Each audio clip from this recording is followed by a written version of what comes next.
The following episode contains or may contain spoilers. So if you're spoiler sensitive, maybe beware. Yeah, you sensitive people. Get out. Oh, get in.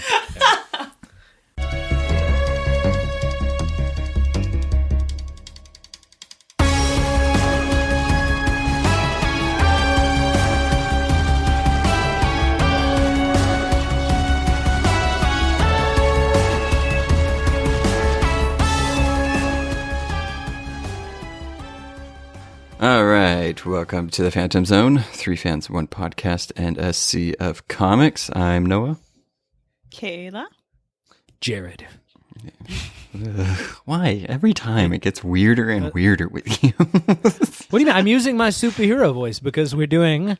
I'm not going to say what episode we're doing. I'll leave that to somebody else. But it's an intrepid character. So I use my intrepid voice. What? Yeah. Oh, are you saying we're doing the nameless one? No, I'm just saying it's the not horn for boy me to say. The red man? Captain Universe? None of these are his nicknames. Shade? Like you guys pointed out last episode, by the time they click this, Yep. they'll know, based on the picture alone, The most dangerous man alive? what this episode's about. The Scarlet Swashbuckler? Oh my god. Okay, that's actually getting into saying who it is.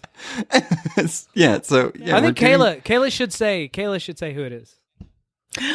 Well, because like I was explaining last week, I kind of got 2 episodes for my birthday, and this is part 2. In tradition, it's a deep dive. It's not Nightwing. It is Matt Murdock, Daredevil. Yay! I did not expect yeah. this at all. I was gearing up for a Nightwing episode, and you were like, I want to do Daredevil. I was like, wait a second. I probably would have chosen Nightwing if Jared hadn't been like, we could just do a Robins episode and a Daredevil one. And I'm like, both is good. Yeah, and the other, she couldn't get it. Like, if we did it the other way, you would only get 1 episode. True. Exactly. True. And I honestly, we would, if you didn't pick this, it's God love him. God love Matt Murdock. Of course. Ironically, because he's a devil character. But he would not have gotten a deep dive if Kayla didn't do this. So good on her. Especially That's for true. any Daredevil fans listening. What? I love Daredevil. How dare you guys? Well, here's why. He doesn't have a movie coming out anytime soon. But his Netflix series was so good. Yeah. We kind of missed that, though, like when we were doing the podcast. Like, I don't know. We should have been more on top of it. Sorry. Well, they're talking about bringing Charlie Cox's Daredevil back into the MCU somehow. Mm-hmm. I hope they do. So I really do. I know. Fingers crossed. Mm-hmm. He's a good one. He's a good one. Yeah, so we're doing, Double D, Daredevil. The devil. He's not Double D, by the way. I don't think that's a nickname.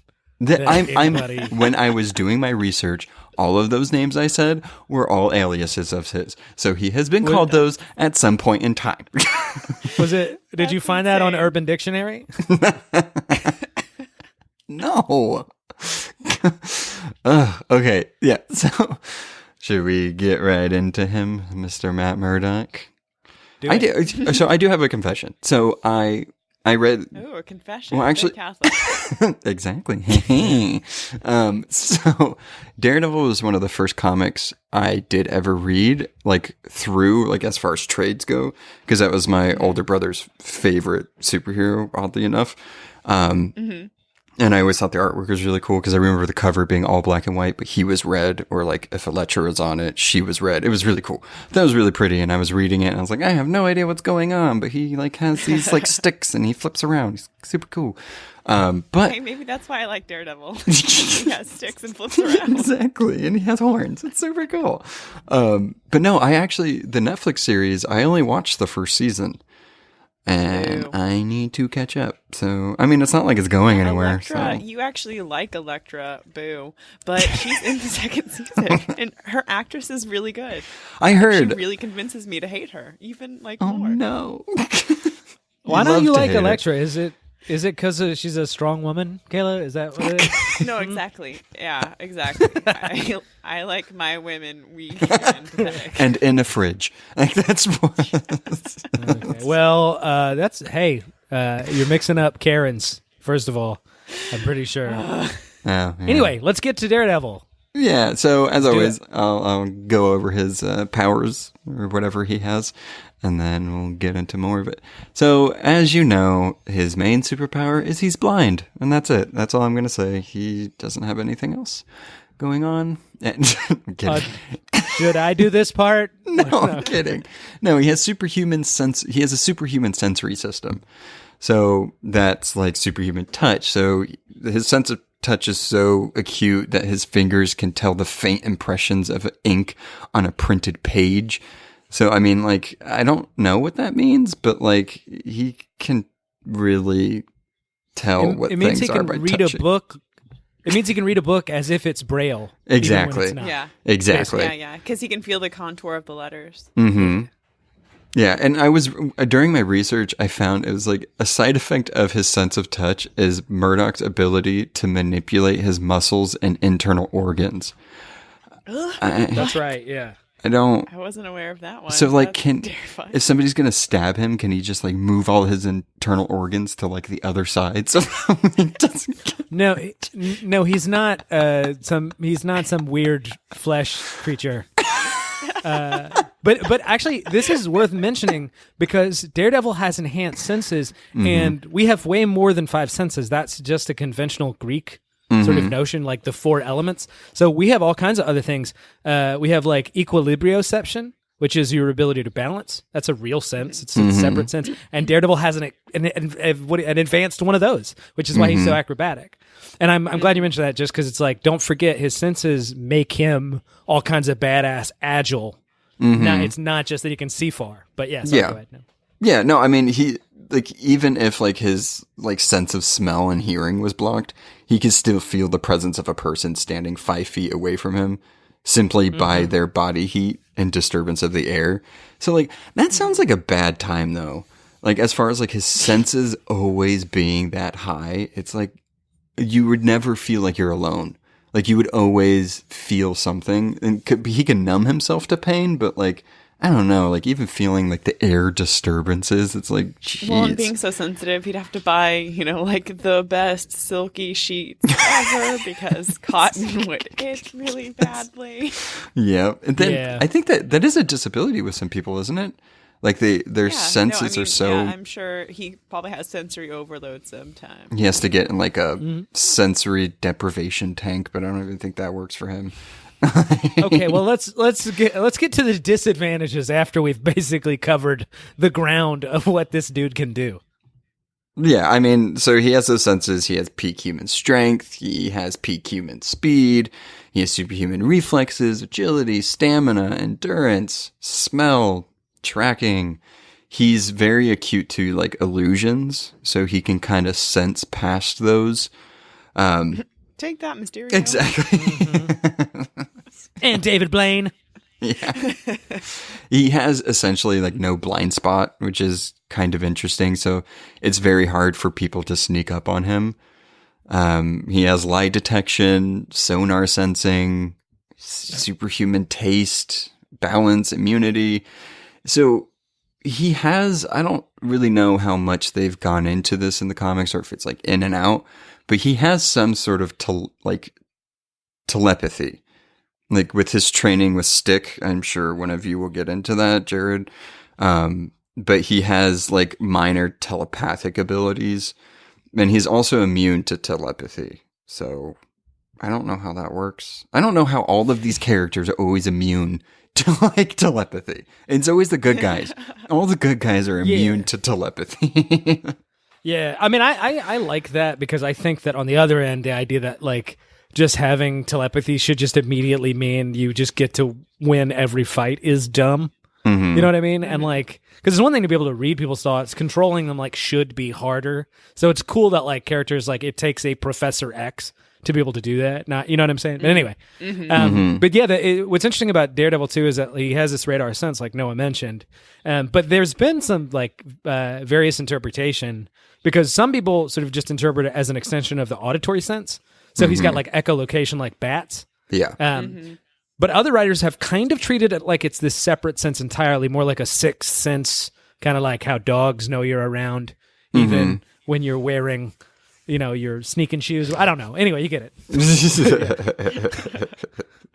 Yeah, I mean that's like the gist of his powers, with telepathy kind of being like it's been there, but like not like it's not like his go-to bag of tricks. So I mean, it's just to kind of be done with his powers. I mean, with his senses being so heightened, just think of all the things he's able to do with that, and then he's also just blind. I wonder how his sight would be if he still had these powers. Like, what could his sight do? Could he see, I don't know, radio waves? And I guess he can see radio waves with his senses. Never mind. Would he be able to do the things he can do Already. Did you mention his ninja fighting skills? Yeah. I mean, he's a master martial artist. He's a master stick fighter, marksman, tracker. Stick fighter. Well, because he has sticks. He's good with sticks. Okay, but you said it like he fights sticks. Like he fights Oh, sorry. He fights. Oh, he can fight a stick with the best of them. He fights really well with sticks. Yeah, I mean, and he's a master attorney. I think it's funny that he's nicknamed the Man Without Fear, because I mean he has had fear, but like, it's always like, it's a funny name how like characters will get this and be like, he's the Man Without Fear. It's like, is he though? Like, I don't. What does that mean? I mean, he's Catholic. He lives with fear every Exactly. day. And I was going to say, he's also a devout Catholic. So that's, part of his abilities is he's always feeling guilty. And then just to get into like his equipment a little bit and like break down his suit. So his horns actually do act as like antenna to like pick up, like police radar and scanners and stuff like that. So I always thought that was pretty cool. His suit has been bulletproof and fireproof. It's fully insulated from electrical attacks. So his suit has gone through various, colors and renditions, from his first yellow and black costume to his more red costume to black and red armor to black and red. It just goes back and forth. So, and then his weapons. Do they call them billy clubs in the comics? Is that what they are? Yeah. Okay. Yeah, he calls it a billy club. Okay. So yeah, so he has the billy club, and it's connected by, a cable. He can put them together. He can also take them apart. I was during the research just to like kind of figure out everything that his weapons can do. So I'll just start naming them just to see how ridiculous these sticks are. So the initial form is two sticks. Ridiculously cool. Yeah, well, it's two sticks held together by extendable cable. It can be configured into a nunchuck type weapon. It can be just two sticks on their own, go into a staff, a grappling hook. It can be turned into a larger stick. And his cable also, like the sticks themselves have a retractable microphone, a miniature tape recorder, a chamber for firing projectiles, a wire so the clubs can be used as a grappling hook. Like, these are these must be heavy. Like, I mean, to have all of that stuff in there. No, it's aluminum. It's graphite. Yeah. So that's his abilities. And okay, but the thing is, you forgot that his baton, aka his billy club, when he's in his Matt Murdock mode, it turns into his cane because he's a blind person. Oh, yeah. I'm sorry. That was the one thing about the equipment, not the recorder, the extendable recorder in there, but I forgot that it also works as a walking aid. Well, but it's important because the thing is that with that, that's how all blind people's canes work. So if you see a blind person, their cane will be a nunchuck. No, I'm just saying it has a grappling hook feature. That's just standard. So a lot of it comes standard. Okay. Okay. Before moving on, I did want to mention really quick.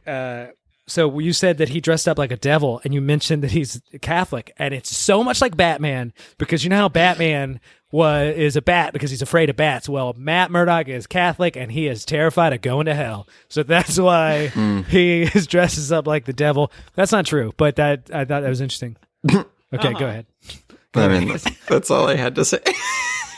Haha. Yeah. So that's his powers and abilities. So sticks. Is it Very publication cool. history? Yeah. Perfect. So I broke this down into decades. It's easier that way. Trust me. It's easier that way. So starting in the 60s, Daredevil was introduced in Daredevil #1. Convenient. April of 1964. Created by Stan Lee. Artist was Bill Everett, and then Jack Kirby had some input on the design, but it kind of like, I don't know. Don't look at his design for the first 7 issues. His first costume is really ugly, guys. And it makes no sense. Yeah. It's really ugly. It's really bad. It's the yellow costume. Yeah, like I said, it is. So until issue 7, don't look at him too closely. Because he's like the Scarlet Swashbuckler now, but before he was the King of Piss. That was his nickname. That was his nickname. Wasn't He moved it, like, on. made up of battling Jack's, like his father's like uniform. Yes. Yeah. Yep. So, but like, why not just make that one red? Dumb. Yeah. Dummies. Well, because I think yellow is usually the color for fear, and he's the man without fear. So it's like he's weird. Oh, well, good pull, Noah. Yeah. Just saying. That's very true. Notable stories from the 60s. The first couple issues are focused on revenge for his father, who was killed. I'm sure Jared will go over that a little bit more in detail. His friendship with Spider-Man was developed in the 60s. It's one of his first, like, superhero BFFs, which I think is a really weird combo, but, let's go. Let's roll with it. This is also when he made up his twin Mike Murdock after he was afraid that his identity was going to be revealed. And Mike was kind of like Brucey Wayne, like the persona that Bruce Wayne takes on when he's like socializing. Mm-hmm. He's just like a really charming, like, ha ha ha, funny, carefree guy, which isn't mad at all. Then funny, the editor said that at the time, I think it might have been Stan Lee, that Mike Murdock was meant to show that the character might have multiple personality disorder, but that idea was trashed. I think it was on issue like 140 because they thought the fans were it was going above their heads. The fans are basically too stupid to understand. They only do that opposite personality thing when the character's like super like intense and shit. So he's like has to be goofy. They never do it when it's like a smart character. Like Reed Richards doesn't have like, oh, I'm dumb, like when he's in public or whatever. That's weird. Yeah. Yeah, and there's a reason I think multiple personality disorder happens with Matt Murdock, but I'll get to that at the very end. Another fun thing from the 60s is one of Stan Lee's favorite stories he's ever written was in this Daredevil era, and it's Matt as his attorney persona, or I guess just day job, was defending a blind vet from Vietnam that was about to be scapegoated. Stan Lee just really liked that story. Also, Foggy's been there since the beginning. Karen was introduced, and at the end of the 60s, they break up for the first time of many, many, many times. And deaths. So, yep, that's the 60s. The 70s get a little weird. It's almost kind of unrecognizable, Matt Murdock, because... Do you mean in Daredevil comics or just generally? Both. Both. It definitely applied to the Daredevil comic. Yeah. The new writer was like, how about Matt moves to San Francisco? Okay, we'll stop to think about that. Matt is the devil of Hell's Kitchen, and he moves to San Francisco. And he starts dating Black Widow for some reason. Gross. They go on missions together. Gross. That's cool. I actually love the pair. I do. I don't think they should stay together. Like they shouldn't be the couple, but like it's cool that they have like a team up. But anyway, sorry. Before we move on, I'm just like I feel like Black Widow, there's very few characters where I'm like they're great as independent. Like they don't need to have like a whole love history or whatever. It's like Wonder Woman and Black Widow, I'm a fan of like just not doing that. I don't know. That's just my thing. No, I'm with you. She doesn't need to be shipped all the time. Or exactly. Yeah. Exactly. Leave her alone. Let her be a badass assassin. Well, Marv Wolfman took over and brought him back to Hell's Kitchen and introduced Bullseye. And then he went for Daredevil was actually made darker. He fought a personification of death. He used criminals as an information network. He started scaring people into having heart attacks. Okay, so that's the 70s. Towards the end, they're getting a little dark. 80s. Enter Frank Miller. Oh, God. This doesn't go good for Matt Murdock, guys. So, in my opinion, Frank Miller goes a little power hungry, a lot power hungry, and he basically ignores all of Daredevil's continuity up until this point. Cool. Why not? Just basically rewrites everything. Some for the best and some just why. Like old enemies would appear, like his rogues gallery would appear, and they would have completely different personalities or like no history with him at all. Jack Murdock, for some reason, is now made into the most stereotypical worst dad ever, where he was a drunk and beat his kid instead of being the happy, supportive, loving father. This is also, though, and this is something that stuck, Kingpin in the 80s, due to Frank Miller, became the front and center nemesis for Daredevil, and he actually replaced most of his rogues gallery with just Kingpin. Cool. I love, by the way, that Frank Miller made Jack Murdock like a drunkard who beat like his kids or whatever. Because Jack Murdock is like a boxer, and his name is called Battling Jack Murdock. But I just imagined like it was like he would come to the ring, and the announcer would be like, "It's Battling Jack Murdock, so named because he beats the shit out of his kids." Okay. Yeah, that choice, in my opinion, wasn't for the best. But Frank Miller likes the dark things. Oh yeah. Daredevil also becomes more of an anti-hero, and he kind of forgets he's Catholic for a while and begins to try to actively kill people. Yeah. Like throwing bullseye off a roof. He does that. This is also the era where the ninja aspect of Daredevil's origin story is introduced. So Stick, the Hand, Elektra. And then when Frank Miller left, O'Neill took over as writer and was like, "I like this noir style. It's really cool, but let's make Daredevil nice again." And he really tried. And then Miller came back and did Born Again. And if you know anything about Born Again, that's just a really, really controversial story arc. And ironically, after Born Again, the next writer for Daredevil, I don't know how to pronounce her last name. It's Anne Nocenti.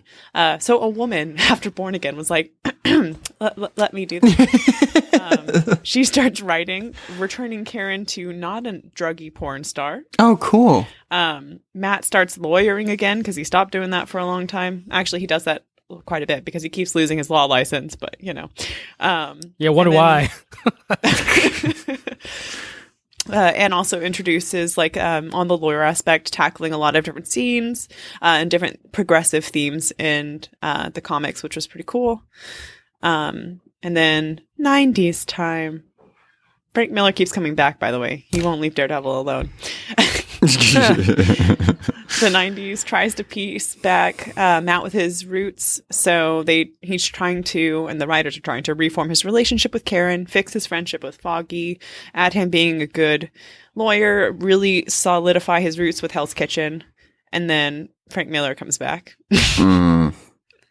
with The Man Without Fear, which begins to destroy things for Matt again. And then so the 90s is just this back and forth between, Daredevil's never been a lighthearted character, but happier stories versus dark versus light versus dark, and just keeps going back and forth until there's a reboot.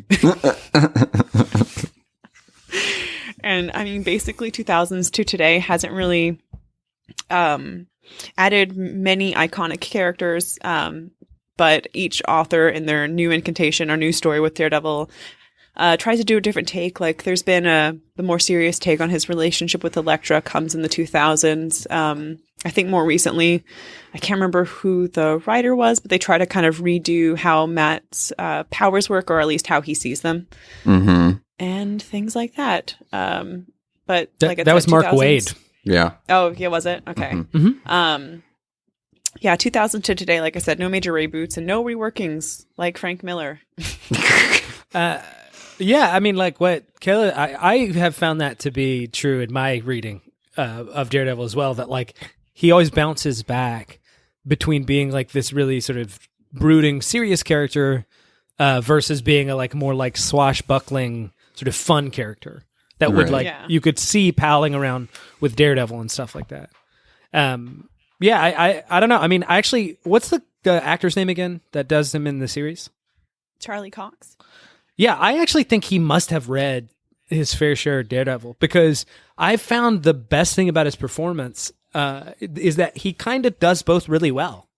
Like he can be this sort of charming, no pun intended, devil may care kind of character, and he can also be dark as shit. So I think that he very much encapsulates the kind of publication history that you're kind of talking about. Mm-hmm. And he's so cute. Yeah, that was one thing. Hair. I mean, I will agree. Like from what I saw with the first season and like the Netflix Marvel shows that were coming out, one thing they all had in common was everybody acted very well, and I thought interpreted the characters very well. Like, I mean, Jessica Jones and Daredevil, I think, were the top for me. I was like, these are how I expect these characters to act, and then they would overexceed that by like, oh, this is great. Like, this is how I would want Daredevil to be interpreted, not, Ben Affleck's whatever the fuck that was, but like, that's a good Daredevil. I mean, I think that movie actually kind of has its merits. It's not good, but and we'll talk about it later. But it's a more complicated. It's not Suicide Squad. Okay, let's no. I just think there's some like mischaracterization. It's placed in weird places. But anyway, I guess we get into origins, Jared. The origin of Daredevil. That's here. Okay, so picture this. Okay, and actually, I want to say, I think later on we might think about character origins in depth or what have you. But Daredevil's one of my favorite. I really think he's interesting, and I'll say this too. Kayla alluded to it. He's not one of those people that really it's all there at the origin. They really do kind of create his origin along the way, in a sense. And what's interesting is that Daredevil starts fully formed in the first issue, and that a lot of his story is told in flashback. Right. And that's been the history of Daredevil over a period of like, I don't know, at least the first 20, 30 years, where Matt Murdock is remembering sort of things and the timeline slowly kind of fills in. Even to this day, different people have sort of interpreted differently. But the basic story is this. There's this kid, Matt Murdock, living in working class, Hell's Kitchen in Manhattan, which I think is funny because I think now, like, that's very dated. I don't think working class Irish people live in Hell's Kitchen anymore. Like, unless his dad is like a diamond and his mom is a condo, like he's not. But anyway, okay. But that's the idea, is that he's some sort of poor kid, and his dad is a struggling single father boxer named Battlin' Jack Murdock. Okay. So, but one day, Matt sees a person who's actually a blind person crossing the street, and sees a truck barreling down on them. And he runs and he has an accident of heroism. he pushes the person out of the way, and he doesn't get hit by the truck, but he is hit by a couple of tons of irony because the truck is carrying radioactive waste, and it swerves out of the way to miss the two of them that, Matt and the blind person he saves. But in the back is some radioactive waste, and it sprays in his eyes and blinds him. And that sounds weird, of course, because you would think, like, why are they carrying radioactive waste in the back of a truck that's so through precarious the city? Through the city. And he's driving fast as shit, and a sharp turn will just make it spill everywhere. Yeah, like, is he not allowed to turn at all, like, while driving this? Well, remember, this is the 60s, and there was radioactive waste everywhere, and there were no laws. So this is very plausible. But so the thing is, it's radioactive waste, and it goes right in his eyes, and it blinds him. But as we all know, also radioactivity gives you superpowers. That's true in the comics and in real life. And as Kayla and Noah have already built for you, this gives Matt super senses, and he had completely. And And that's kind of where the initial origin sort of ends. I just want to say real quick, like, yeah, go ahead. Sorry. For like Stan Lee to create this, like all these origins for these characters, like I have to wonder that, like, did he see this happen? Like some kid pushed a blind person out of the way, but then was just blinded by the chemicals, and he's like, I can make a superhero out of that. It's like, who thinks of this? Well, it's really a couple of things. It's really interesting you mentioned that because, like, Stan Lee was like sensitive about this character that he created. Mm-hmm. Like he actually thought it was kind of weird because he wasn't sure what the reception was going to be. He wasn't sure if blind people were going to be upset. Because it obviously wasn't, because Daredevil can do all these things that most blind people, I don't want to generalize, but most blind people can't do this. Most people generally can't. Nobody can. None of us, really. Yeah, no one can. But so he didn't, but the blind community, I think they loved the representation. So generally speaking, he's well received or whatever. But like I said, that's kind of where the story ends initially. And Kayla mentioned this too, which I think is super interesting. The ninja stuff is and Stick's training, Frank Miller added. It's almost what happened originally was that he was training in boxing in secret, and he also had these sort of powers that were enhanced because of his super senses that allowed him to increase his gymnastic ability and stuff like that. That was sort of the character for a long time. And it wasn't until Frank Miller later on comes in and sort of basically says, look, this is all boring. It's selling very poorly. It needs these elements. And actually, I think Frank Miller has some really cool, like, I think we all can admit he's some sort of fascist monster. I think we all know that about Frank Miller. I think he has some problems for sure. Yeah. But he has some cool ideas too, because one of the things he argued was that, like, at the time he thought American comics were way too wordy. But Japanese comics were too, as he said, constipated. That's the word he used. Meaning there just was, it's very stoic and there's not enough language. So he tried to do like a middle ground between this. And he brought in some of those like cool ninja elements. And as we mentioned, the idea is that what Matt gets trained, as Miller sort of reasoned, he would be trained by somebody like him. So this blind ninja master named Stick sees Matt, sees his potential. By the way, for the comic nerds out there, he's part of the Chaste, which is this sort of ninja society. They're all good. They're close. They're hand in hand with the hand. Well, exactly, and that's what I was going to mention. So, is that you're more likely, if you read comics and Marvel comics specifically, to know the Foot. The Foot Clan. No, sorry, the Hand. No, that's no. Listen. It was the Hand, which is basically the ninjas du jour of all Marvel comics. But I was going to say, and they actually influenced the Ninja Turtle bad guys, the Foot Clan. Anyway, I was about to say, I was like, isn't the Foot with Ninja Turtle? I can't remember what body part these ninjas are. It's just like. Yeah. But like I said, so the timeline does get kind of blurry here because it isn't clear exactly when Stick, like different writers have different attitudes about when this happened, like it was when he was a kid. But basically the crucial thing that happens that changes him into the direction of being a vigilante is that his father, because he's struggling with money, starts doing two things. He starts acting as an enforcer for a local like mobster. A lot of later on comics and adaptations will just make it the Kingpin, I think, for more efficient storytelling. And while he may have been sort of connected to the Kingpin and that the Kingpin rules all crime in Marvel Manhattan or something like that, it was just a character called the Fixer, and so named because the other thing he did was fix boxing matches. Matt goes to see with I think a friend goes. It might have been Foggy, but it's not, if not him, another person Matt's friends with. Anyway, they go to see a boxing match. His dad Jack sees that his kid's there, and he refuses to fix the fight, and he gets murdered because of this. So obviously, it inspires Matt to turn vigilante, which is convenient because he's been training as a ninja, you know what I mean, and has superpowers. And also he's been going good marks in school, and he goes to law school and goes to college, befriends Foggy Nelson, his partner. We're going to get into him a little bit later, and becomes a lawyer. And they open up a small law firm that basically has done every kind of law, from what I can tell. You know what I mean? Like over history, they mostly superhero law. Now that's a less common form of law in our world, but I feel like in Marvel comics, it's like it's old branch or whatever.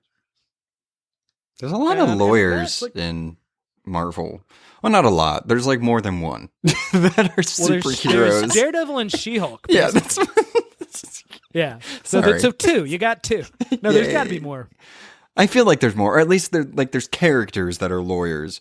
I just think it's interesting. It's like away from the typical like journalist, scientist type profession that most I don't know. I like it. Yeah, so we have we've had characters in the past we've talked about on the show where it's like they have like actual literal different origins, like parallel origins, like the Joker being the most infamous or something like that, or a lot of DC characters have like a crisis. I think this is the first one we've had where he has this sort of dual origin, but just in terms of like he has this original origin that he had for most of the 60s and 70s, and in the 80s he has this sort of Frank Miller brings in like, but it's important. I can't emphasize enough what Frank Miller brings into this sort of thing. So one, he does a very similar thing that happened for Thor under Walt Simonson, which is he makes this he's such a good writer. It becomes so critically acclaimed that it's actually what cements Daredevil as like one of the major Marvel characters. And before he had his own title, but it was way more like, let's say, and I love this character, way more like Moon Knight. You know, a kind of fun character to read and stuff like that. But there's a couple other things that Frank does on this thing. He brings in, as Kayla mentioned, Kingpin, Elektra, Bullseye. Bullseye already existed, but he does some stories that make him really the the Daredevil sort of real nemesis. So he changes what we all the characters, at least on like the superhero end, that we really associate with Daredevil comics. And then the other thing he does, he makes it gritty as shit. And that's important. Like Kayla mentioned this a little bit, but I think what's interesting is Frank Miller's sort of almost argument for this, because he did the same thing with Batman. And his argument, when we're doing research, I actually think this is a really good point. He said, look, we have to, for the street characters, we have to give them something that the other characters don't have. Otherwise, why would you read it? Mm-hmm. So he said, and I'm not saying this is unassailable. I just think it's food for thought. He was like, if you have two characters and one of them can bend steel and is bulletproof and fly, and then the other character can't, but is just like them, and the experience reads the same. It's like you're just going to read the Superman just by sure that there's something extra, there's something more fantastic. So he sort of argued that street level characters should represent something that we don't get to see. They should be darker and deal with reality in a way. And I actually think it's sort of informed comics generally. And Daredevil is the place that was like the, what do you call it? Like laboratory experiment that later he would go on to write Batman with. Like that, his Batman's after Daredevil. Mm-hmm. So anyway, I just think that's cool. That's basically his origin. That's Daredevil. Yay. Mm-hmm. It's an interesting one for sure. Out of all the origins we've done, I mean, they've all been kind of similar in a weird way, but I mean, his is just interesting. I mean, a lot of it's really started with when he started his own law firm. It's like, cool, I have my own law firm. Oh, I have to be a superhero now too. Shit. Yeah. I mean, yeah, before we move on to some supporting characters, I think it's worth just sort of talking a little bit about how cool the concept is here, because we've sort of like talked about it piecemeal, but just like the whole gestalt together, like, I mean, his relationship to the law is just a cool thing to begin with. Mm-hmm. Right, so he's a lawyer, which is what an awesome sort of like profession to have if you're a superhero. It's an inherently interesting backstory, but then also he's a vigilante at the same time. He knows like what not to do to like not get thrown in jail, so he's fine. I mean, that's a huge. I think that's hilarious that you say that, because I wonder if he like punches criminals and he's like, no material evidence here. This is all hearsay. There's no way that anyone can prove what I've just done. And so that's amazing. And then the other thing, and I just want to hear what you guys think about this. Like, does he respect the law? I can't tell.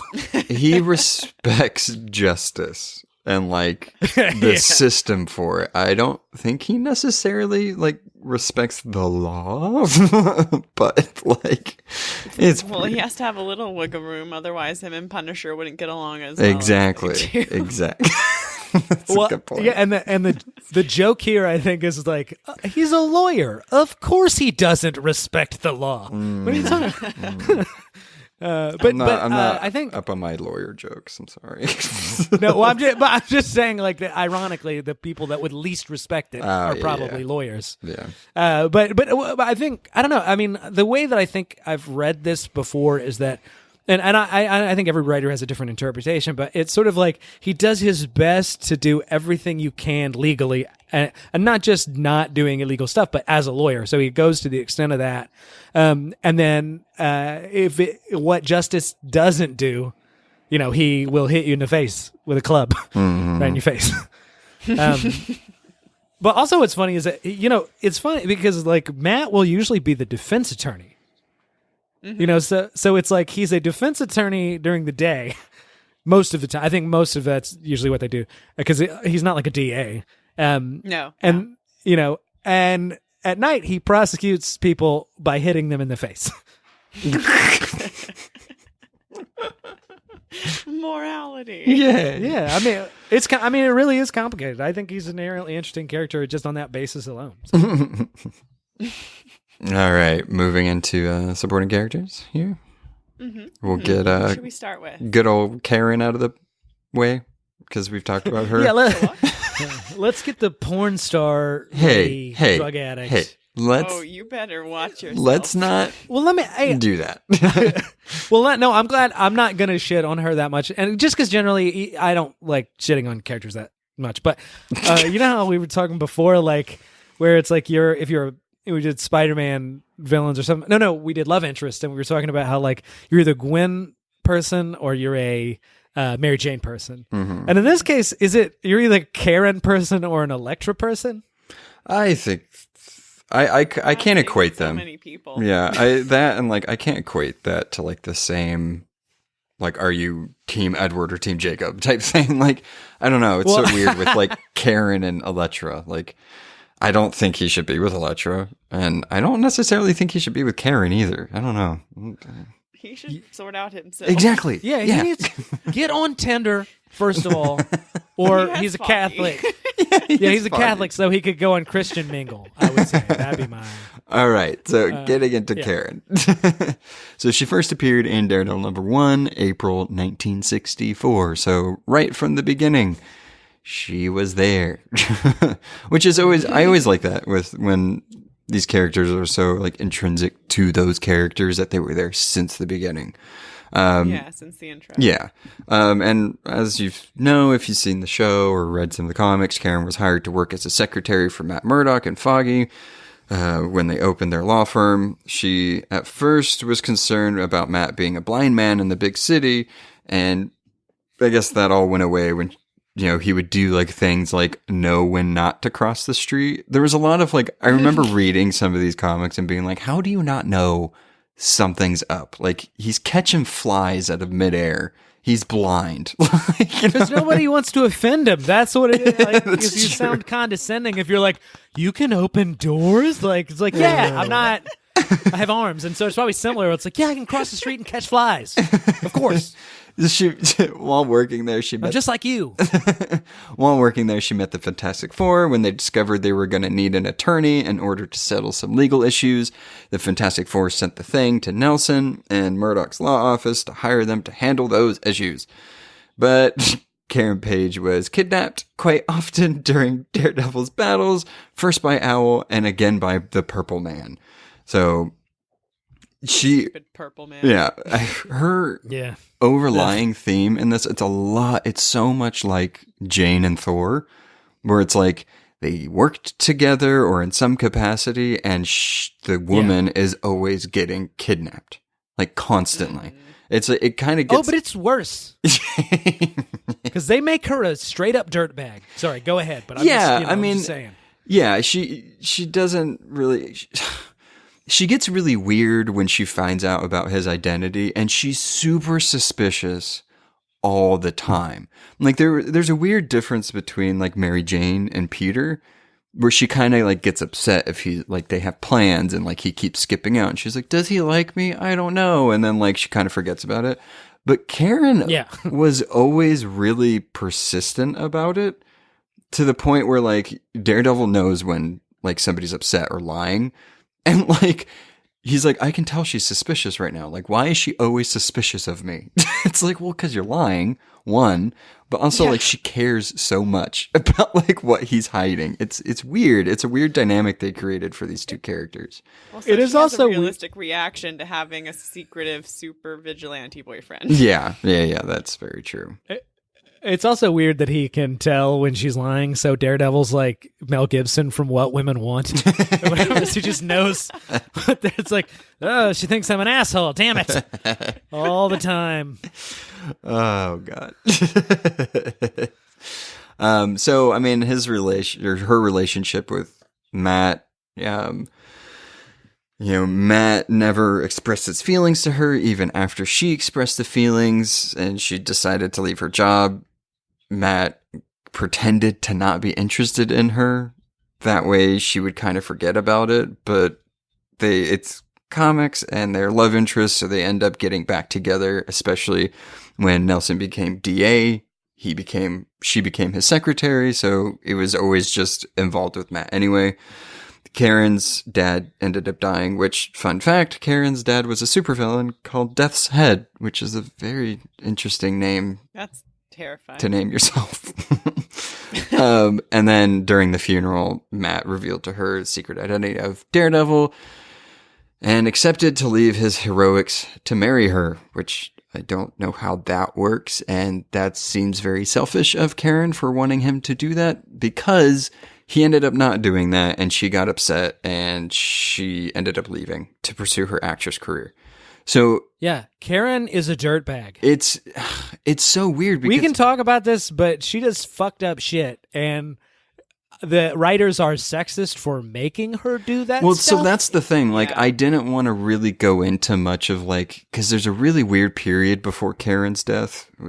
Surprise! Oh, she died. Of course, she died. We talked about it in our death episode, but there's a really weird period, like when she goes to LA to be an actress, and when she's a radio host, and then when she's like manipulated into being charged for the murder of a psychotic policeman. It's like it's so weird, and it's so uncharacteristic of, I guess, a normal love interest, or like even Karen prior to all this weird history happening. Like there's so much absurdity that happens in it that I don't even really know where to start except to skip it.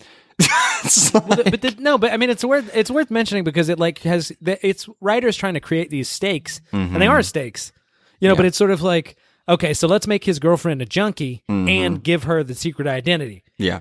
So it's like, yeah, that's a safe secret. Well, it was like, yeah, Karen's they just like walking down the street, like, hey, you give me some heroin, I'll tell you who Daredevil is. Which is what happened.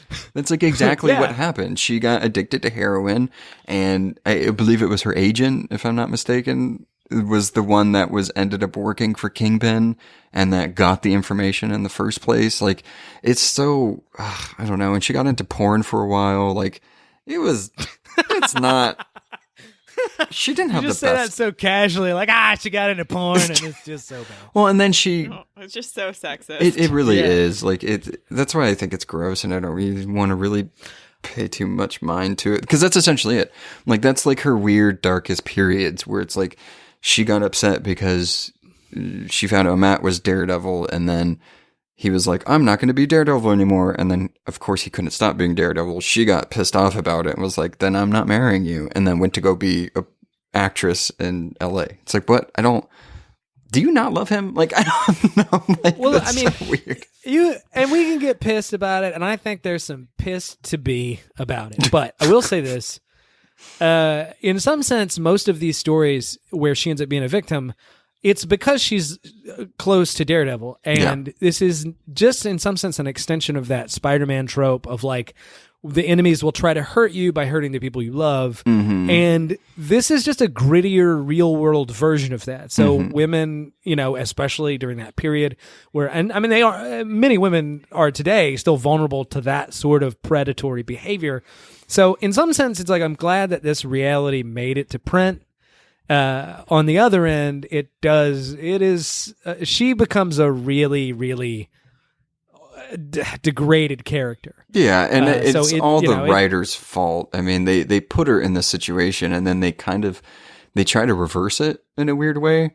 Like they're like, oh no, she gets better, and like Matt helps her like with her addiction. It's like, okay, that's great. Like I love to see that. Like let's move in a proper direction. She becomes a radio host. Yeah, it's like Speedy. Yeah, it's like Speedy. Yeah, the funny thing, she becomes a radio host at Wilson Fisk's WFSK. It's like, okay, well. Yeah, and she was under the... This always happens. Yeah, she was under the alias of Paige Angel. And it's like, this is weird. So man, the luck on this girl, huh? I know. It's like, she can't even have a great radio host name. Like, they really... I guess the only thing, they couldn't think of anything else to do with her, aside from kill her off. And it's such a tragic death, like how it happens. Yeah. And how it happens. Like, Mysterio hires Bullseye and he sends him to the shelter for the baby that Mysterio wants, and Karen leaves the shelter and she's like, you know what? I feel bad for how I've been acting with Daredevil. Let me go back and help him in any way I can. Well, as she's walking back, Bullseye's there murdering all these nuns and people. And so, and she walks in. She walks in. That's subtle, by the way. He's just back there murdering nuns. Well, she walks back stepping on baby heads. Yeah, she walks in to this scene and she's like, oh no, I have to help Daredevil. So I don't know why during research, this was a very like, it wasn't like she was like distracting him with anything she could. It was like specifically distracted him with the Holy Child, like a figure of the Holy Child. It's like, okay, well, that's very on the nose with the Catholic, killing nuns and all this stuff. So anyway, she tries to like outsmart Bullseye. It kind of works. It doesn't. When he finds out, because he's all there, he's to get the baby.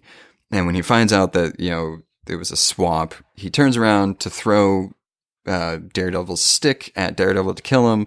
Karen Page gets in the way and she dies. So that's how she dies. And then she's been dead. And I do want to point out that her funeral was attended by Captain America, Stan Lee, the Black Widow, Fantastic Four, Mr. and Mrs. Peter Parker, and Kevin Smith. Because why not, I guess? Comic book. Oh, you know what they should do? They should have her come back as a cyborg or whatever, and then she like kills the writers that like did that to her. Well, and like the saddest thing about this too is like, so she's dead. She's still dead, and what's it called? The baby, that the whole thing on like why she died and protecting the baby that was up for adoption. Matt gave the name Karen to the baby. It's like, oh, that's kind of sweet and kind of sad. And then But he was a boy. No, it wasn't. And Karen's insurance policy from like her job and everything, the money was used to rebuild Matt's and Foggy's law office. So it's like, that's really sad. Like they're still just like using her to better the law office. And that's Karen Page, guys. That's her. She's still dead. So like, poor girl. Hopefully in the future she'll be written better. We'll see. Hopefully when they stop being stupid with it. All right, on to Foggy. Okay, we can talk about Foggy. The third part of basically the trio that had been there since issue number 1. Franklin Foggy Nelson was in Daredevil number 1, 1964. And I guess in the Frank Miller phase, he was actually kind of serious, or at least that was his role in the story. He would go back and forth between like, I don't know. He was just really suspicious. He was more straight laced. He was like taller, always well dressed. He just was almost like unrecognizable to the Foggy that we like see and know and love today. Wait, so it was Matt, Foggy, and Karen? Yeah, it was like they were all in the first issue. It's like Ron. This seems so sexist now. It's Ron. This is way Harry, more and sexist. Hermione, essentially. No, but but you know what? In Ron, it would be the same if like Ron was like a lawyer and Harry was a lawyer ninja and Hermione was like a junkie porn star. Oh my God, that's not all Karen was. Jesus.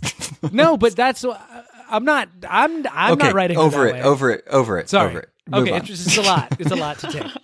God. Sorry. No, Foggy. I know. It's pretty awful. It's okay. Yes. So Foggy is basically Matt Murdock's longest running relationship, college roommate, sidekick, law partner.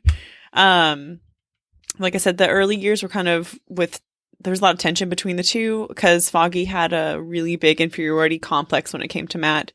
In terms of like he was intimidated by how good of a lawyer Matt was. And then when they hired Karen Page, both Matt and Foggy fell in love with her. Foggy realized Karen was in love with Matt and was like, oh no, I'm not good enough. So it really did a blow to his ego. Yeah, but Matt didn't do anything. Stupid. Hey, he's allowed to have feelings. He should be called the man without Don't feelings. worry, Foggy gets married and then that marriage dissolves terribly. So, you know. Aw. I guess most consistently, Foggy kind of represents the more everyday man and the law side of Daredevil's stories. So also they fight a lot about what type of clients they want to represent because Matt wants to represent like costumed people and sometimes even super villains for clients. Yep. Foggy's like, can we not do that, please? Instead, he wants to go and defend corporations. So much better, in my opinion. But he knows where the money is at. Yeah. They're great foils for one another because Matt is the man without fear and Foggy is afraid to take his shirt off at the beach. And I think that's perfect. But yeah, Foggy also has more advancement as a lawyer because he doesn't lose his law license quite as often as Matt does. Yeah, it happens a lot. It sometimes, but not as often as Matt's. So not being disbarred does wonders for your legal career. He runs for district attorney, eventually gets that job. Him and Matt had this big like falling out because Matt wasn't helping him run his campaign. And he was like, why do you always abandon me? And then when he wins, he was like, just kidding, best friend. You want to be my assistant, DA? So they're kind of always on again, off again, too. So cute. Their fights are the best because it's like, I saved you from, I don't know, let's say Bushwhacker. And it's like, yeah, Bushwhacker only wanted to kill me because of you. So fuck you. They're very realistic fights. Yes. In that weird period in the 70s when he goes to San Francisco, Matt goes to San Francisco, dates Widow. He like the thing that brings him back to Hell's Kitchen is Foggy's badly wounded by investigating criminal conspiracy by the Black Spear. And Matt's like, best friend, what happened? And then comes back to Hell's Kitchen. Eventually he loses re-election for the district attorney and him and Matt reopen. Basically, it's a free clinic called The Storefront. So they're between Nelson and Murdoch's currently. Foggy gets married to this woman named Debbie who has criminal ties because Foggy knows how to choose them, just like his buddy Matt. And Karen. Yeah, and Karen. These three really know how to make good choices. Awful. Around that time when Kingpin is introduced in Elektra, Elektra is hired by Kingpin to kill Foggy. However, upon confronting Foggy, he recognizes her as like Matt's girl. And then she's like, oh no, I can't kill Foggy. And Elektra abandons her assignment and then is later killed. I'm sure you'll touch on that later, no? Foggy's marriage goes south. When his wife wants him to become more of like a high-class socialite. So he's really leaning into the whole corporate law, like money aspect, but he's still like really trying to help the common man. And she's like, no, let's be rich and not have morals. Foggy's like, I don't know if I can go that far. Sorry.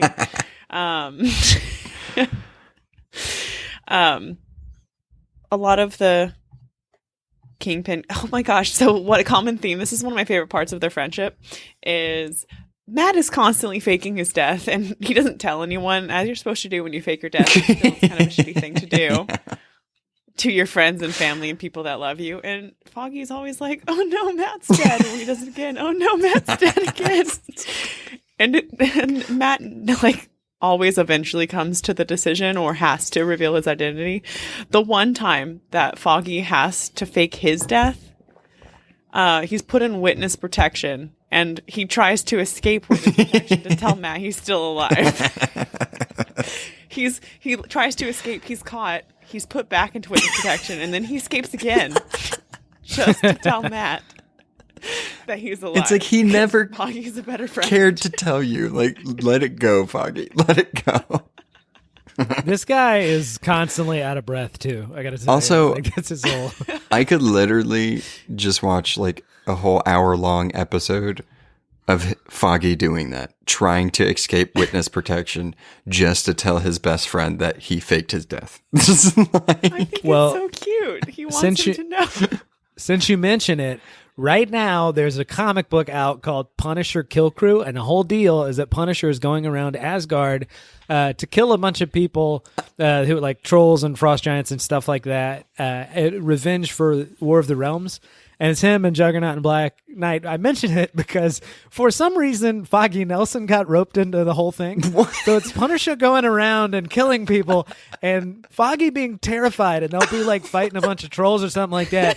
And they'll be like, Foggy, take this enchanted turkey baster and you have to fight Ulick the rock troll while we go talk to these girls or whatever. And a bunch of Foggy screaming and stuff like it's really, really funny. He is a very, really funny character. So, sorry. Yes, he eventually comes to the comic relief that we know and love. Eventually, through all of their early years, Matt goes crazy and he wears the yellow suit again without the mask and is like, ah.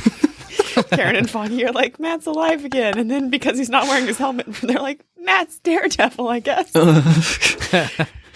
And that's how one of their falling outs mends. One of the common things that I guess Foggy has with Karen is that he's always accidentally hired to work for Kingpin. that seems to happen a lot. I'll be like, wow, this really nice law firm wants to hire me. I'm between law firms right now because me and Matt aren't friends at the moment. We'll be friends in 20 issues, but give me a sec. He'd be hired by like Kingpin's law firm partner. But to be fair, Foggy is always the one that's like, what? You work for Kingpin and then quits. So he doesn't say like, hang in there. Yeah, but he keeps like it keeps happening, so it's like get a background check thing going on, Foggy, because it does happen kind of a lot. It's kind of embarrassing. And to be fair, there are only like 4 lawyers in Marvel universe. So he's bound to get some of those hard cases. Yeah, I mean, basically, Foggy is Matt's best friend. He is kind of the lawyer part of Daredevil comics because Matt spends a lot of time not being a lawyer. He represents people. I mean, like Carol, like I said, super villains. And then after, because there was an event where a lot of people that knew Daredevil's identity was erased. It has to do with the Purple Children. During the time with the Purple Man, who inherited his father's powers, erased public knowledge of Matt's identity as Daredevil. And then when Matt had to choose whether or not to, I guess, re-reveal his identity to his friends, he only chose Foggy to do that. So, and you wonder why Karen got pissed. Yeah, and he only did that because he knew he was going to have Foggy cover him for work. Exactly. He did it for work reasons. It's described a lot that Foggy, because it was so dark and suspicious at the beginning, he's like, why is Matt covered in bruises? Why is he never I would have just been office? like, I'm blind. I bump into like everything. Like, You know they're having fights. It was like, oh, dude, I gotta be Daredevil every Saturday and Sunday morning. You know that, so I need you to cover for me. I love Foggy. He's like, I mean, to me, he reminds me a lot of Jimmy Olsen, just as far as like the roles they play now. But I think Foggy is like a more useful Jimmy Olsen, if that makes sense. Like he's more intrinsic. Very fallible, very human, but he definitely has a lot and remains and part of the ability. Daredevil comics. What the fuck is Jimmy Olsen gonna do? Hey, he turned into a Superman's getting giant punched in monster. the So yeah, that's not helpful. he was destroying the city. It's like, Jimmy, Bongle's punching me in the face. Are you taking pictures of this right now? Are you serious? Are you serious?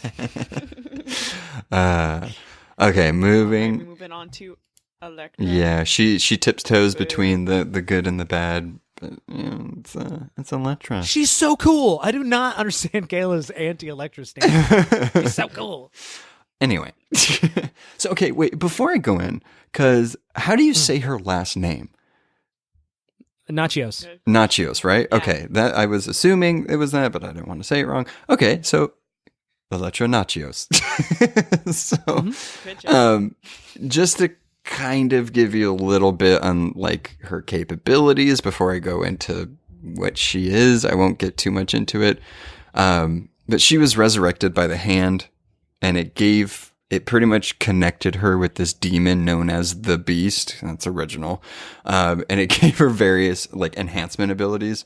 So she has like the assassin's instinct, which means that like she has this like mind switch ability type thing. She can sense people's psyche, which is also really interesting. It's weird. It's like she has Daredevil's abilities, but with the mind, if that makes sense. Like she's super hypersensitive to the mind. Noah always picks the most obscure things first that they can do. So there's a character that's like, he can control anyone who is wearing periwinkle. And it's like, oh, he also has super strength. Well, she also has hypnosis and telekinesis, apparently, and telepathic communication, and a mind shield. That's true. And she has silent scream. So she could... She has high-powered chi-based scream, which, fun fact, Shang-Chi was the original user of it. But this is used by... And she's a ninja. Yeah. You forgot to mention that she's a ninja. Getting there. I'm sorry. Are you doing this character or am I doing this character? No, you're right. You're right. I love it. Yeah, thank you. This is great. That was me getting into her ninja abilities. God. You're right. Go ahead. So she focuses her chi and like puckers her lips, and it creates this like high pitched scream that can make a person permanently deaf. So that's great. Don't use it a lot. And then she's a master martial artist. So in her origins, when her mother was gunned down and her father was having a bunch of hallucinations, she started like harming herself. So what her dad thought the best thing to do would to be send her to like a psych house.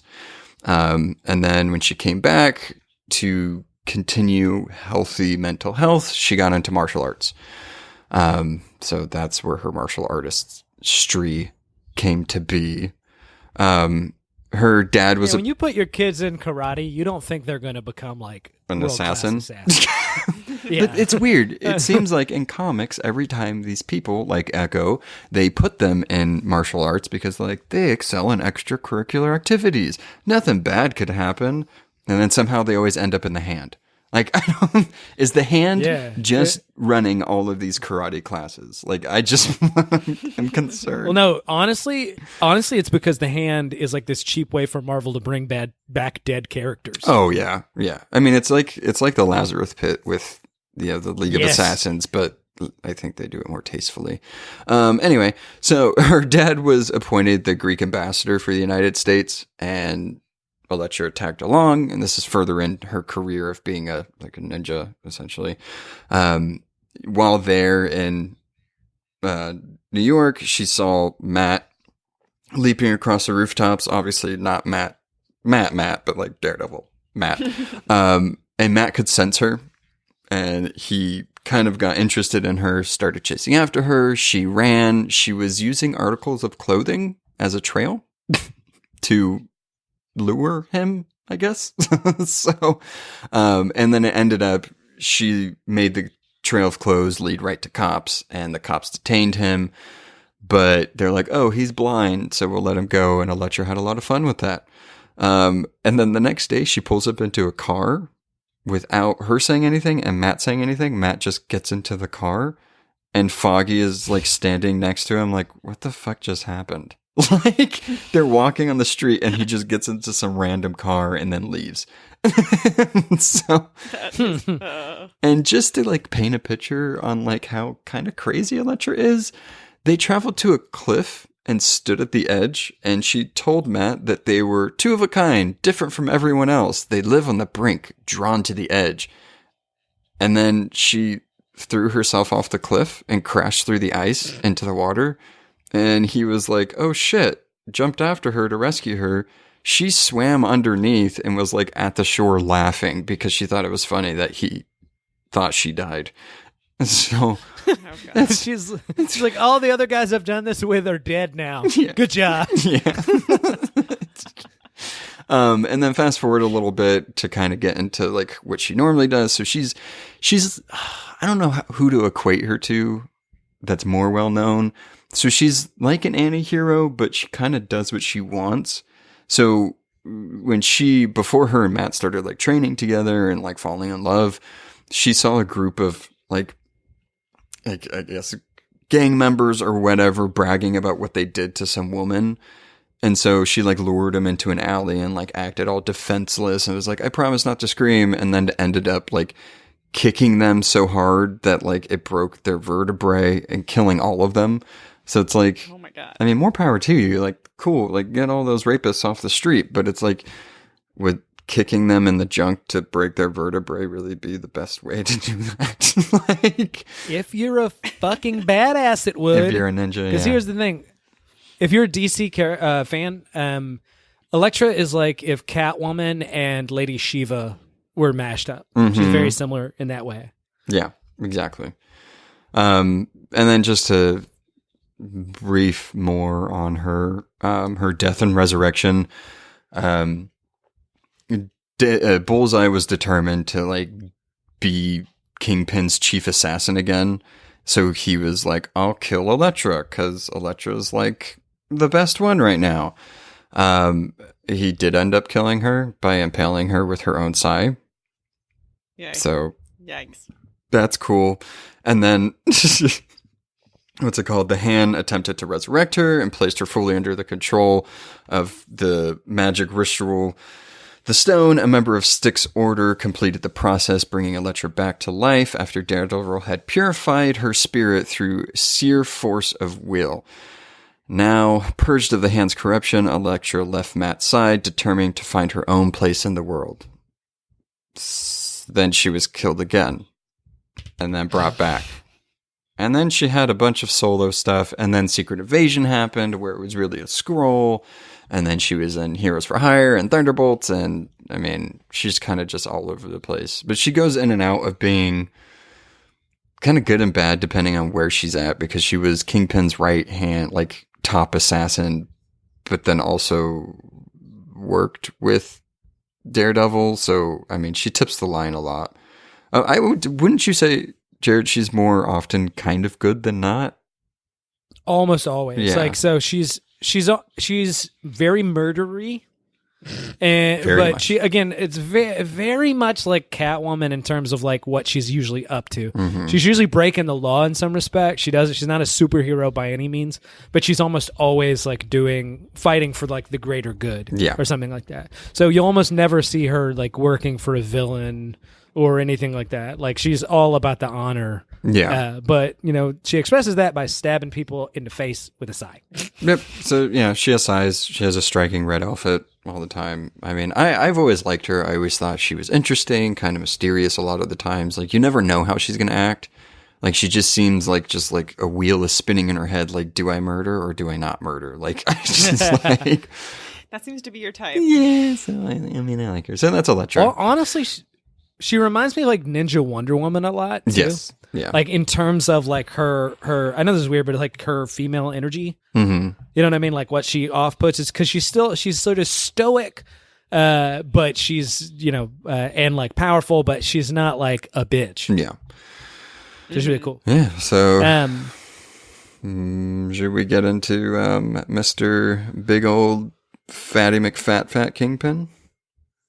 Yes, let's do Bullseye. Okay, so here's the we're doing. I mean, we don't have a lot of time left, but let's do some villains, because that's a real big part of any superheroes, what are their villains like? And you have two major villains to talk about, like Noah mentioned Kingpin, but I want to do Bullseye because he's just a little bit easier. And they both act as really good foils for Matt Murdock. So his physical foil, his match in that his challenge is definitely Bullseye. Now, what's interesting about Bullseye, if you don't know, if you didn't catch that. The third season of Daredevil or Colin Farrell's, I actually think pretty decent performance in the Ben Affleck Daredevil.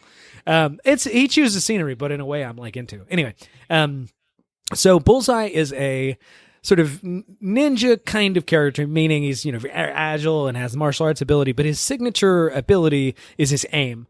He uses things like knives and guns, but and more peanuts. Specifically. Exactly. He takes objects, playing cards is one of his big sort of things, but anything, nails or whatever, and he can, using his aim and proficiency, he can turn it into a lethal object. The scene between Daredevil and Bullseye is so good in the third season because they're just in an office throwing things at each other. Oh, that's awesome. I don't think I've seen it. I got to check it out because, I've seen a clip of it, and it's amazing. And they've never copped to this, and I hope they don't, but like Bullseye's aim is bordering on the preternatural. Like it's not just like he always hits the bullseye or something like that. Yeah, it's like he can. Is it a superpower or is it not? Like, I mean, it's technically not. Yeah, I know, but it's like verging on it. Yes, in the same way like Captain America is not supposed to have powers, but he kind of has powers. Or for that matter, like any agile character in comic books can usually leap 40 feet in the air for some reason. Very, very similar here. I think one of his most sort of famous or infamous, I should say, moves was he killed Elektra, but before he stabbed her, and this is actually, I thought, well documented in the first movie, he throws a playing card that slits her throat. So I don't know if that's an aim thing, but anyway, so that's sort of Bullseye's deal. And he's also very similar to the Joker in a number of ways in terms of storytelling, because we don't know what his name is, and we don't really know what his backstory is. He's had several tales that he's told that they've obviously rendered in comic book form, but then he undermines them by saying that's not really true, or I made a lot of it up, or something like that. One thing he supposedly is he was a sort of a child psychopath that, along with his brother, who was also crazy, killed his father in a fire, and their hobby together was shooting airsoft rifles or something like that. He was also apparently a pitcher. A hobby. Yeah, well, there you go. Yeah, hobby is very loosely defined. He was also a minor league pitcher that was apparently seen as this insane prodigy, and then later on, he pitches a perfect game in the majors, or he almost does, but then decides he doesn't want to pitch it because it's too boring, and so somebody calls him a coward for wanting to not do it. So he takes a ball and a baseball, it turns out, anyway, and throws it at the person who accuses him of cowardice in his head and kills him and says bullseye or whatever. Okay, so he's sweet. It's weird because this would be, this would probably be a famous occasion. I think it was not a sports fan that wrote that story. Anyway, but however he forms, and he apparently worked for the NSA for a while. We know at one point he fought the Punisher, who was another hero he comes in conflict a lot, while he was working as a sort of government spook who would later on and break bad in a big way because he's a psychopath and he just, of course, loves to murder people. But he sort of comes into comic books as a gimmick villain written, I think, Stan Lee originally, or at least he's in that sort of original sort of Stan Lee started run. But he's, like I said, just a gimmick villain. It wasn't until Frank Miller's run where he's been defeated by Daredevil, which he absolutely hates. There's in the movie, the idea, he made me miss. That's less a thing in the comics. It's more just that he was generally defeated by Daredevil. So he goes to prison, but when he gets out, he finds that his assassin spot by the Kingpin, or Kingpin's top assassin spot, has been replaced by Elektra. Like Elektra has usurped him. So he, of course, two for one here. He gets to kill Daredevil's girlfriend and gets his spot back. And so his murdering of Elektra is what really cemented him as like Daredevil's great villain. He's had a couple other things that are sort of distinct about him in the Marvel universe. During the Dark Avengers run, he was fake Hawkeye. He was like the Norman Osborn for a while controlled the Avengers franchise and created a team called the Dark Avengers where it was like bad people posing as their good counterparts, like Doc and was Wolverine and stuff like that. Well, Bullseye played Hawkeye. And actually it's weird because it was this ongoing series, it probably developed Bullseye's character more than any other, him just being a villain in for like a two issue thing and then going away. It is, but that, that does happen a lot where it's when they actually get these ongoing series for villain, we get to learn more about them or whatever.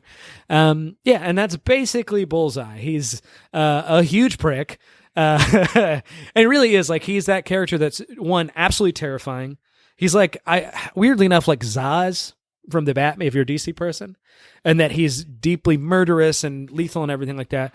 And he's also like just a shithead. I don't know how bad to say that. Like he's pretty self-explanatory. I mean, he set his dad on fire and killed a kid with a baseball. Like, I mean, yes, I don't think he's right. Like a troll. That's yeah. And he's also died a number of times. Kayla mentioned he we should just start having, like, when we talk about any character, instead of, like, going over their deaths or whatever, unless they're cool or, like, weird or whatever, just being like, their death toll is 7. That's how many times they died. Oh, how many times they died? I was gonna say if you had to mention how many they've killed, it'd be a lot. Oh, no. And I will say the last thing on Bullseye, and I know I'm leaving out a lot here, but like the last thing I'll say, he's kind of like Taskmaster. He's actually kind of good friends with Deadpool. Like they weirdly have gone on missions together and have kind of like a decent relationship. So if he has his friend, it's Deadpool. Yeah, it's fucked up. Deadpool's not a good guy. Anyway, I mean, he's okay. But okay, and then the next one, and I'm not going to waste too much time here because I feel like he can have his own deep dive. Like he's so connected to other characters. Yeah, well, it's funny you mentioned that. I'm going to explain him a little bit, and then we can sort of talk about some of those facts and how he relates to Daredevil. But yeah, the Kingpin, aka Wilson Fisk, he's sort of interconnected throughout all of the Marvel universe, and the reason being is that he sort of encompasses all crime in their environment. Now, usually that ends up being New York. One would say he's the kingpin of crime. Indeed, and interestingly enough, he did not start out as a Daredevil villain. He started out as a Spider-Man villain. Which a couple of things have always annoyed me about that. Sorry, I should speed you up. For the listener, if you're completely unfamiliar, the idea is that Kingpin is he's a regular human being who happens to be all the same a genetic freak. he's a gigantic person who the main mafia character in the Marvel universe, but also he's a giant like sumo sort of character, but a giant square. Yes, with limbs. And infamously, exactly. Infamously, his character has no fat, or it's like 2% body fat, or something like that. So he appears to be this big fat person, and he kind of uses that to his advantage and ends up being this deeply physically imposing character. He might be the strongest, most sort of physically dominant character that's not a superhuman in the Marvel universe. He also knows how to use weapons really well, so it's really weird. Yeah, I don't understand him. Yeah, and he has the most powerful weapon of all. Lots of money, and he's a genius. His history is actually pretty straightforward. He's this character who, he had abusive parents and or dad, things like that. But basically, he realizes that to gain sort of organized crime power, he's going to have to be physically dominant. So he just starts lifting weights and getting into sumo. That's his big move. And he slowly amasses more and more power because he's physically dominant and a genius until he basically has like a gangland army. Mm-hmm. And then after achieving that, he begins investing more and more money into legitimate sort of enterprises or something like that. Not just for laundering money, but he becomes more important to the city. Currently, he's actually the mayor of New York City. Yeah, it's gross. Oh, jeez. It's no Yeah. better than the current mayor you know- anyway, so whatever. Yeah. Well, it's like Luther being the president from time to time, or a senator or something like that. It's very similar. And Wilson Fisk is also like the sort of like face of New York as the corrupt, but like looking, like he's legitimate and everything like that. It was Frank Miller that brought him in as a Daredevil villain, which, by the way, I just like better because it's kind of cool seeing. I'm sorry. I didn't mean to interrupt you there.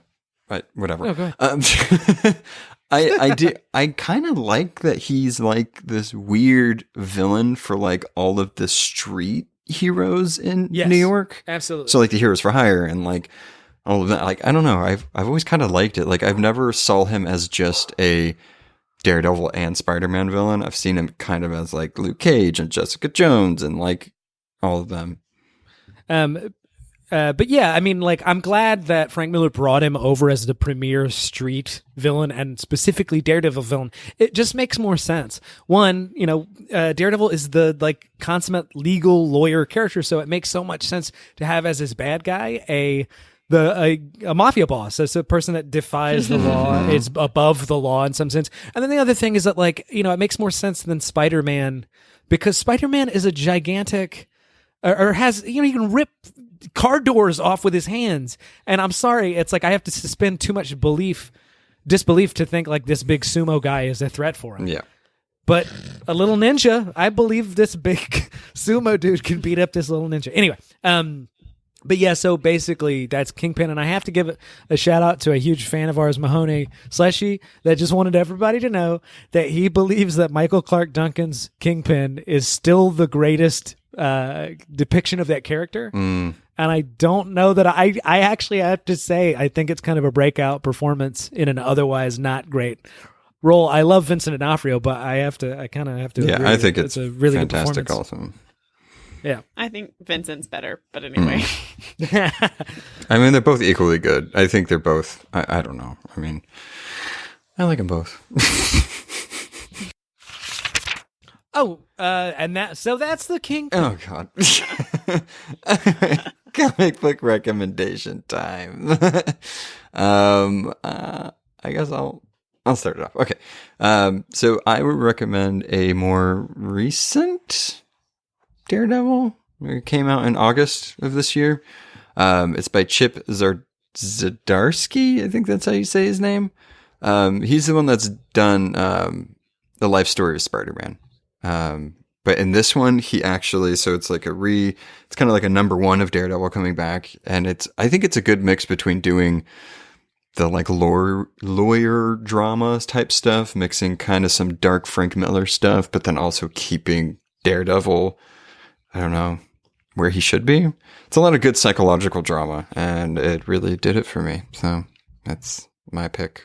Oh, it's called No Fear, but like, no, like I know something, like, and like KNOW.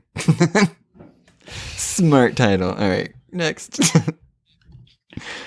Yeah, so I'm going to choose, just as a good starting point and a good story, Daredevil, by Mark Waid, actually. I forgot his name earlier. But I'm back. It came out in 2011. The first volume is obviously issues 1 through 6.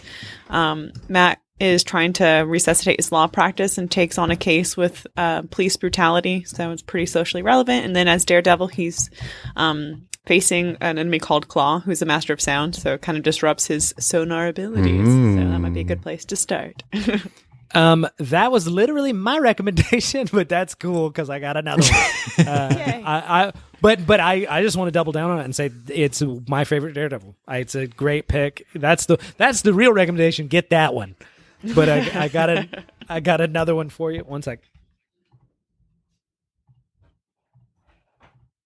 What happened? Okay, sorry, I'm back. I literally had to go get another one off the shelf, but this is good too. Okay, it's Ed Brubaker and Michael Lark, The Devil Inside and Out. So check that one out. And the reason being, one of the reasons Kayla's pick was so good is because Ed Brubaker and Bendis both did very brooding, dark Matt Murdochs. It's fantastic stuff to read, but people were kind of like, man, this is very the quality's up there, but man, this is like dark. This is very broody. So Mark Waid was this like swashbuckling, fun sort of thing. But if you like the dark Matt Murdock, and that's a good one to read, you should check out Ed Brubaker's. He's a fantastic noir storyteller, and that is a great story. Hell yeah, that's Daredevil, Man Without Fear. I feared doing this episode, and I fear no more. So I am... I fear I'll never see Charlie Cox as Daredevil. We'll see if that's a stage. All right. Fear not. All right, thanks, guys. Thanks, guys. Thanks for listening. Follow us on Facebook, Instagram, or Twitter at The Phantom Zone Pod for more podcast updates.